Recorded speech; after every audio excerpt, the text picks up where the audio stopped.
Good afternoon to our students and to the brains of this laudable and praiseworthy activity. I understand this is a National Service Training Program in cooperation with the College of Arts and Sciences as well as the College of Teacher Education, University of Cebu, main campus. To begin with, I'm Cesar Gulang, and currently I have been assigned with taking care of the UC Community Extension Services. I would like to clarify that the views that I'm gonna share to you or with you in this particular segment of your program do not necessarily embody or reflect that of the youth seekers office, much less the University of Cebu. So I hope you'll be spacing out.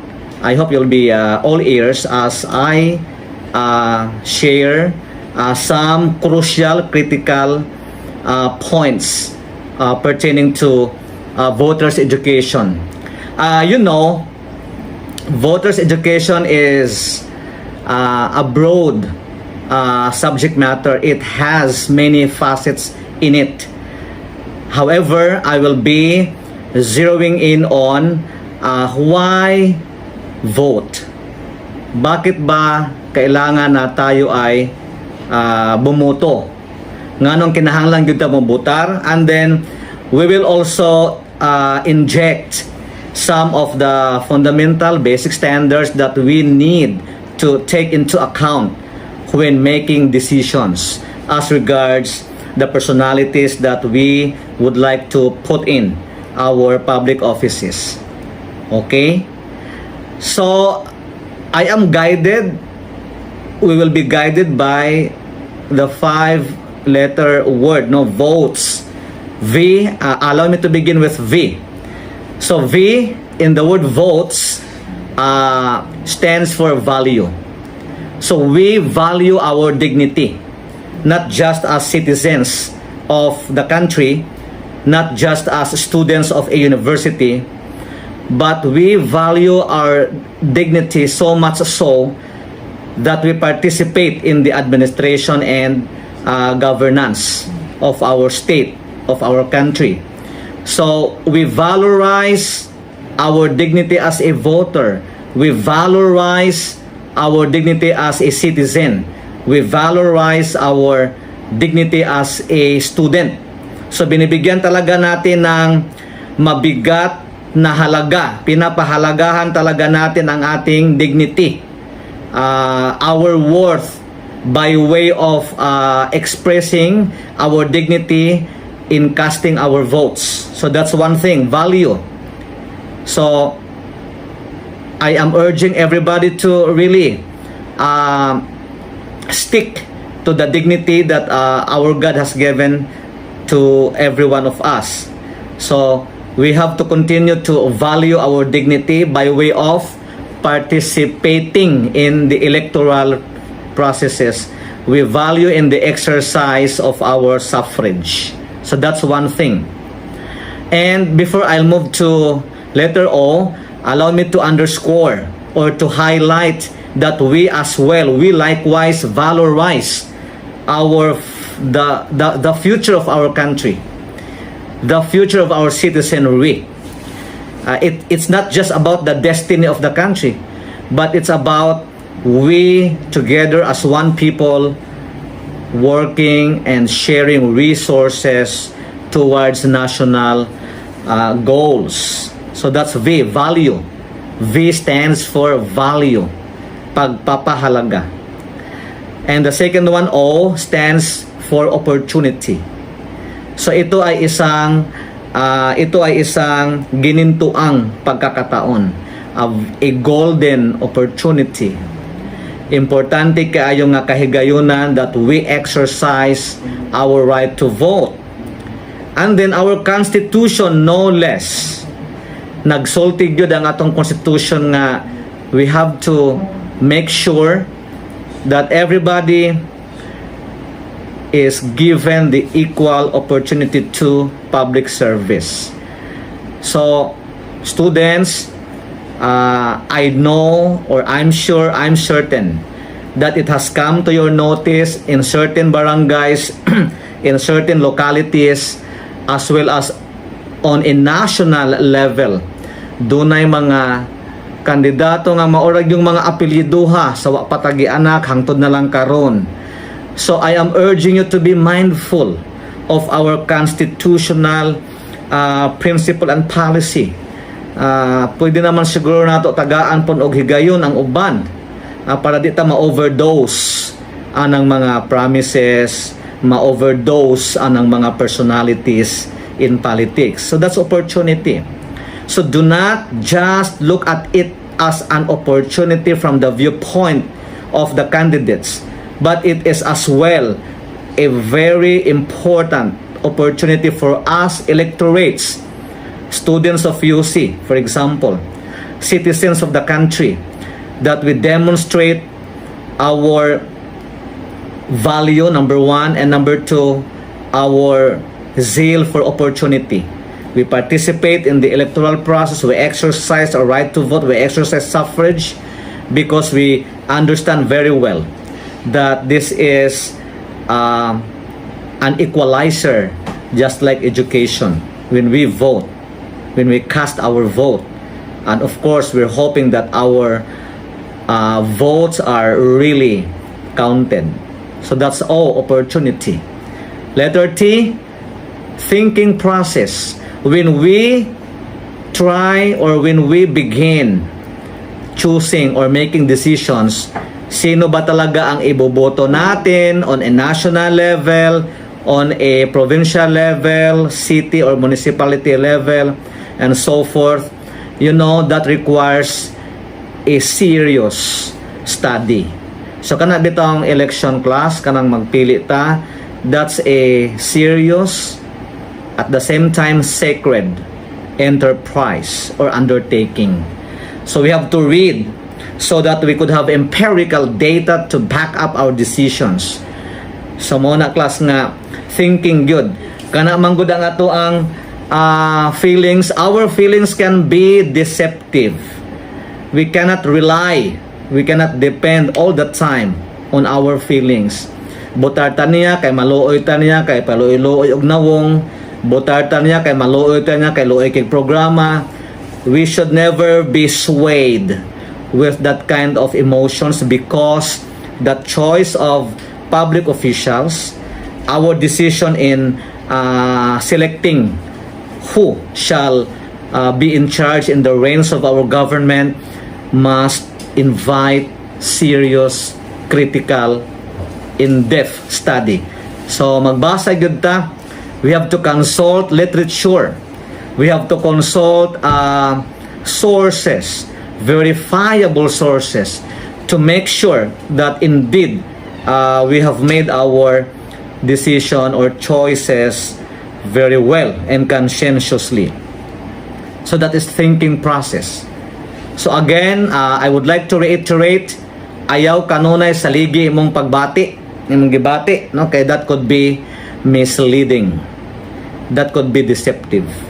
So we have to really make a study, review of literature as you have been taught in your research subjects. That's letter T, no? Thinking process. E, for excellence. Even our RA 6713, the Code of Conduct and Ethical Standards for Public Officials and Employees, demands highest degree of excellence. So basically, when we tackle about excellence, what goes through our minds is academic excellence. We cannot set aside that.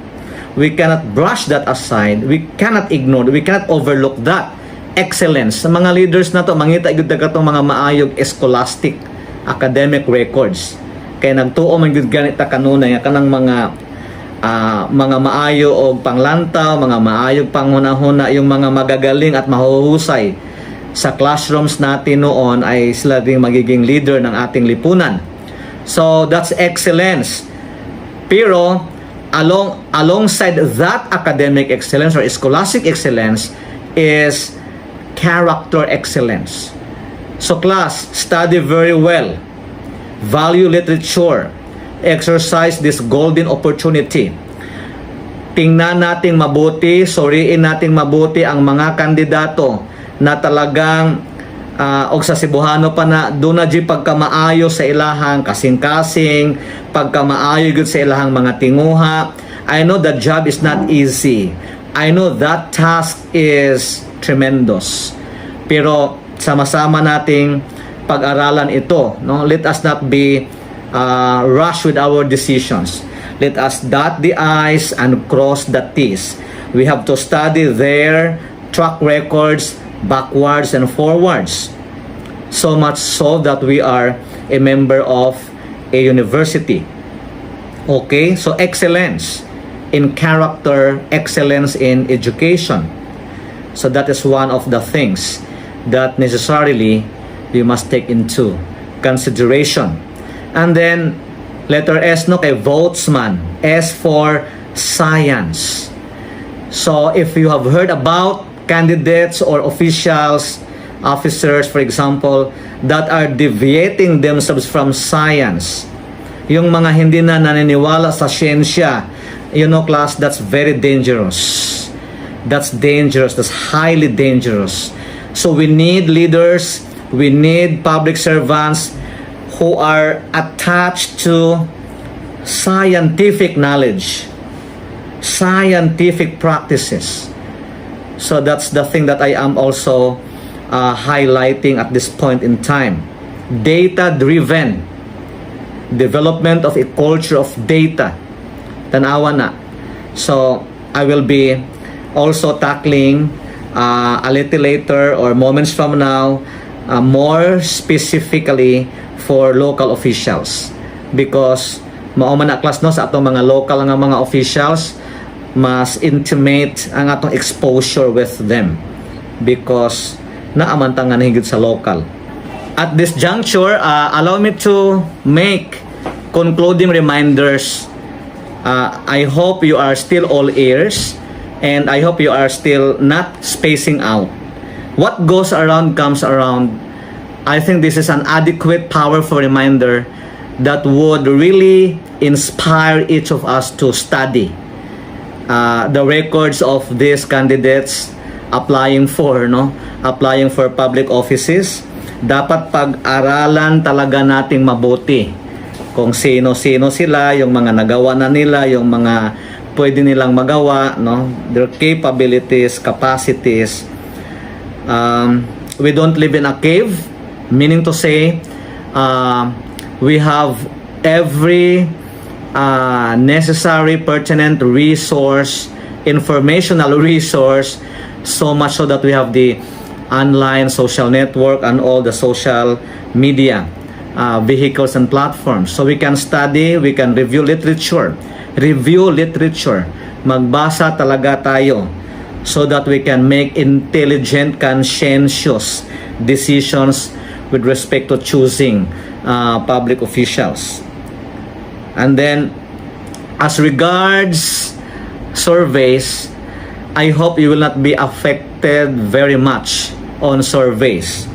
Come hell or high water, if you are determined to really vote this person, vote that candidate on the basis of your empirical studies. So why are you voting that candidate? Why are you voting this candidate? I think our scholarly answer to that or response to that is based on my meticulous studies, based on my careful review of literature. I am now fully convinced, I am now fully persuaded to cast my vote in favor of that person, of that guy, that candidate, that applicant. So it has to proceed from punctilious, scrupulous, meticulous studies. So mag-study good ta class, no? Mag-study good ta. And then again, make sure that your decisions are backed up with empirical data. Mga debates, useful pud na mga debates, may ta. Pero on a personal level, on a personal note, kasagaran po silang mga debates nga na on a theoretical level. I could hardly see the practical level of the debate. So class, students, and all other participants of this activity, very meaningful, timely, relevant activity. Congratulations for having this, and to the organizers, to the faculty, the coordinator of the NSTP, and all those who have been monumental or instrumental in turning this into reality. Salamat kay ninyong tanan, and from now on, we will be more courageous to educate our fellow, our brethren, our brothers and sisters, so that we can participate in the administration and management of our political affairs more intelligently, more responsibly, more conscientiously, and above all, more godly. So thank you for your attention, and may God bless us all, and God bless our coming 2022 elections.